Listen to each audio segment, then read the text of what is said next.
Hello বন্ধুরা, তোমাদের সকলকে নতুন একটি ব্লগে ওয়েলকাম। তোমরা সকলে কেমন আছো? ভাবছো আমি ড্রেস পরে কোথায় বেরিয়েছি। বলছি अबे जल्दी बोल, कल सुबह पनवेल निकलना है।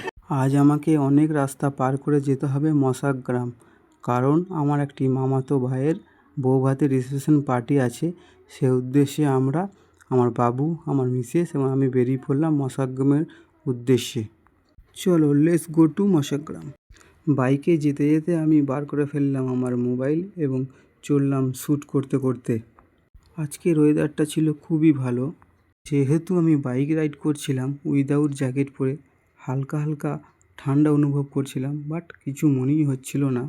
এইভাবেই আমরা গল্প করতে করতে চললাম আমাদের প্রাণের শহর মেমারির দিকে।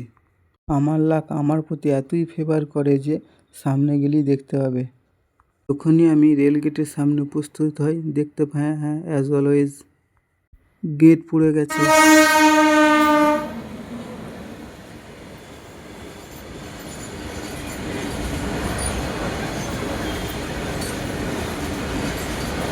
গেট ওপেন হতেই আবার আস্তে আস্তে কৃষ্ণবাজারের ভেতর দিয়ে আবার আমরা মেন রাস্তায় তারকেশ্বর মেমোরি রাস্তায় উঠলাম মশাক গ্রামের উদ্দেশ্যে।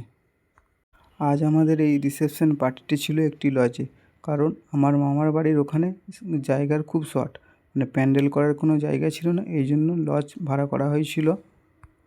লজের লোকেশন আমার জানা ছিল না, এই জন্য আমি বাইক দাঁড় করিয়ে আমার দাদাকে ফোন করে নিলাম লজের লোকেশন জানার জন্য। দাদা ফোন করে বলল, তুই চলে আয় মেন রোডের ওপরই ডান দিকে এসেই লজটি দেখতে পাবি, ওয়ান নাইট নামে একটি লজ। আহানবাবু কখন দেখছি ঘুম থেকে উঠে পড়ছে, উঠে দেখছি রাস্তায় বাস লরি দেখতে দেখতে ও যাচ্ছে। রাস্তার গাড়ি দেখতে ও খুবই পছন্দ করে। আমরা এখানে এসে দেখি গেটটি ডেকোরেশন করে সাজানো এবং তার ভেতর দিয়ে রেড কার্পেট বিছানো আছে। সেই মতো আমরা সেই ভেতর দিয়ে সামনে এগোতে লাগলাম। মনে মনে বলতে লাগলাম, খিদে তো খুব পেয়েছে, চলো দেখা যাক উপরে কী জানি কী স্টল করেছে। এই ভেবে সিঁড়ি বেয়ে উপরে উঠতে লাগলাম। উপরে উঠতেই সবার যেটি আগে খেতে ইচ্ছা করে, আমারও সেইটার দিকে আগে চোখ পড়ল, ফুচকা স্টল। কিন্তু খালি সেটাই ভাবতে পারছিলাম না, তার পাশেই দেখছি মোমো স্টল, তার পাশেই ছিল মকটেলের এখানে একটু ভিড় ছিল। মকটেল থেকে একটু সামনে যেতেই দেখি এখানে কফি এবং পকোড়া স্টল। ভাবলাম পরে টেস্ট করব, আগে গিফটটা দিয়ে আসে, সেই উদ্দেশ্যে চললাম উপরে। স্টেজে উঠে গিফটটা দিই ভাইয়ের সাথে হ্যালো হাইটা সেরে নিলাম। গিফটটা দেওয়ার পরই ভাই রিকোয়েস্ট করলো যে আমাদের ক্যামেরাম্যান কিছু ছবি তুলব, তোমরা আমাদের পাশে দাঁড়িয়ে যাও। সেই মতো আমরা দাঁড়িয়ে গেলাম ছবি তোলার জন্য।